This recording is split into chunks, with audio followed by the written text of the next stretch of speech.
Hi there, YouTubers. This is Leanne from My Big Adventure, and I'm tired of doing everything the same all the time, so I'm going to take you on a little tour of where I live and my critters, and then we'll talk business. This is on my Kindle, so I'm going to try to do this fast, but I never can, so here we go.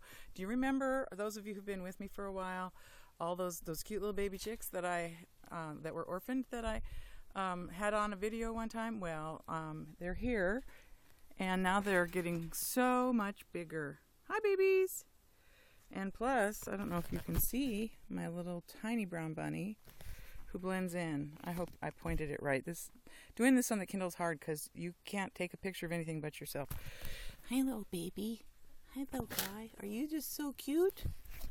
He's our little baby dwarf bunny. And so I'm going through the big chicken yard, and I'll try and get a picture including the girls. Yes, I don't have treats for you right now, ladies. I hope you could see that. Probably not, because I never know how to aim this thing away from me.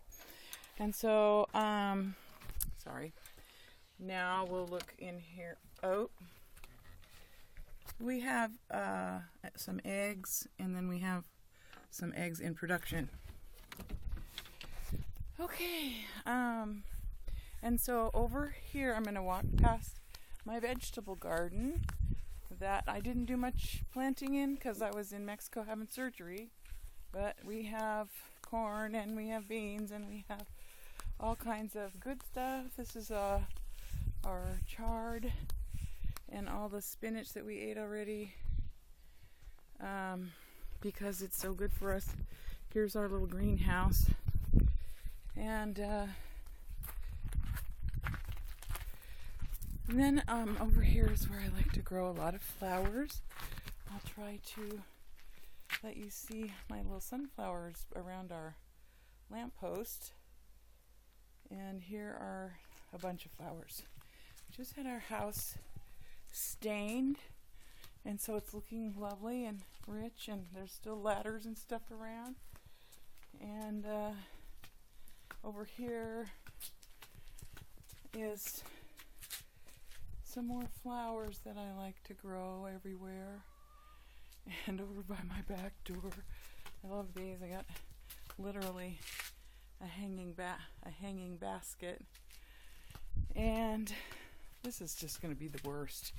This is my little studio doorway, and there is my sign outside the door. It's also the bunkhouse for when the grandkids come. And the pictures that I like to take, I'm a photographer wannabe, and this is where I spend lots of time looking out the window at my berry garden.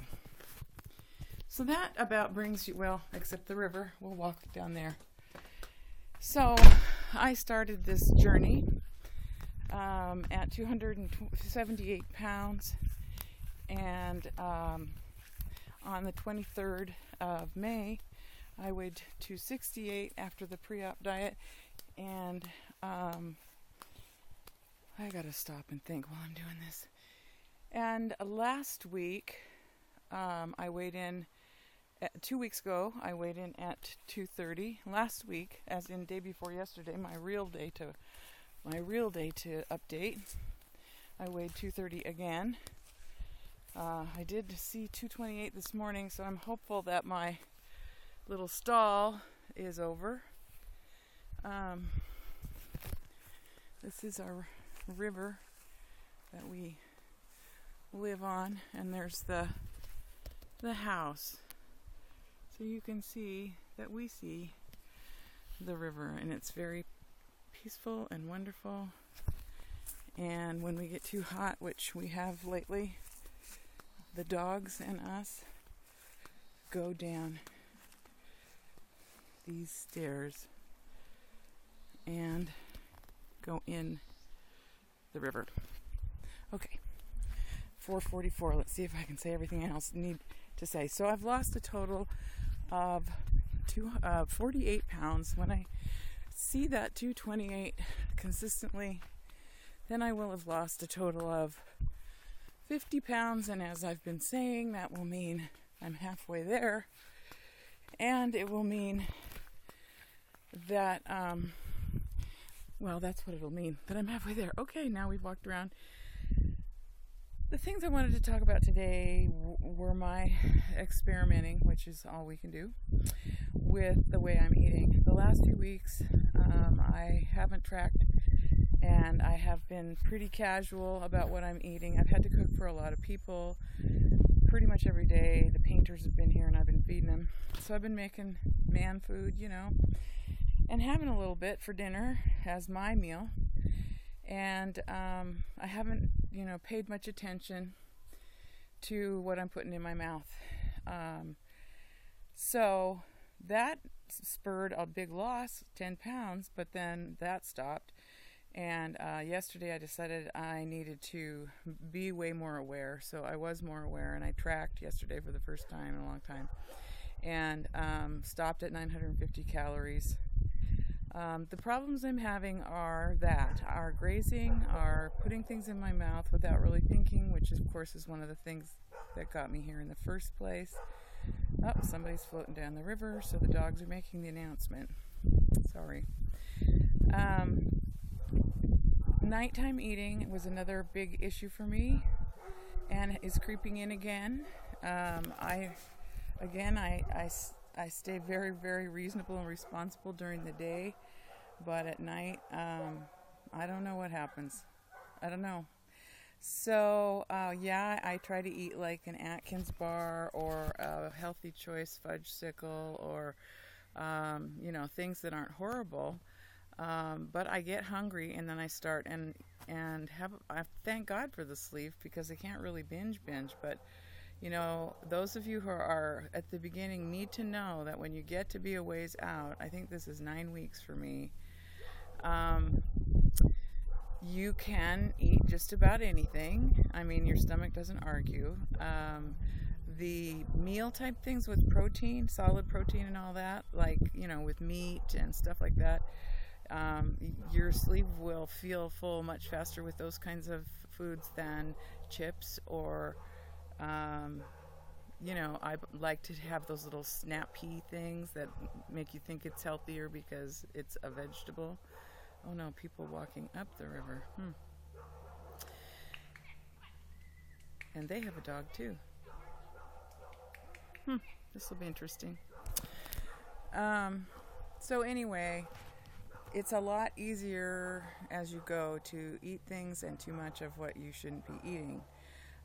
So I've decided to reacquaint myself with my sleeve. I have made a commitment this week to measure everything I eat, to track everything I eat, to try hard to drink more water. I'm having trouble still with water, plain water. It doesn't matter if it's ice water or tap water. I don't know. I get like 2 swallows and it's like, and that's just terrible because I've drank water forever. And so anyway, I've got to get over that. Any suggestions, I'm up for it. So, and I'm going to, let's see, there was one other thing. Measure, track. Oh, and I'm going to stop having bites and grazing in between meals, unless it's a vegetable or a fruit, but mostly vegetables. If I would feel like I got to have something, I'll have, a celery situation, or have a little salad or something like that, because if I'm hungry, I should eat, and I just don't want to be willy-nilly popping stuff into my mouth. So that's kind of my, I'm kind of at a reality check sort of a place where I'm realizing now that I'm far enough out that I think I'm all healed. I can eat a little bit more quantity-wise than I could at the beginning, for sure. And I can even forget that I've been sleeved until like bite 6, and eat fast and all of that.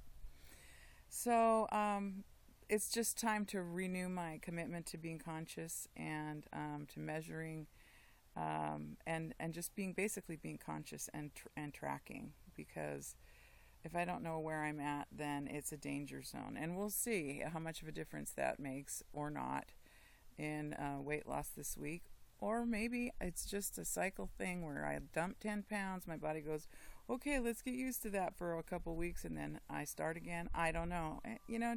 Do any of us ever really know what that is? I don't think so. So anyway, Elizabeth, I'm looking so lovely today because I got all sweaty, and I thought, if Elizabeth can post a picture of herself looking like a sweat ball on her way from the gym, then we all can. So, and besides, I'm beautiful no matter whether I'm dressed up or made up or a sweaty blob, and so are all of you. I'm loving Katie. I think it's Katie VSG. If I don't have my stuff written down, then I'm lost. I'm enjoying her videos. She's creative and wonderful. I'm enjoying always Elizabeth and Share Bear, Facebook friends now, and so that means I'm going to be outed on my Facebook page pretty soon because I have Sleevey V and I have 1, 2, 3 Katie, four of my YouTube weight loss surgery friends now on Facebook friends. So if people haven't figured it out, oh well, nobody's asking me. Nobody's asked me. It's kind of weird. But anyway, everybody have a wonderful Sunday, and I'll catch you next time.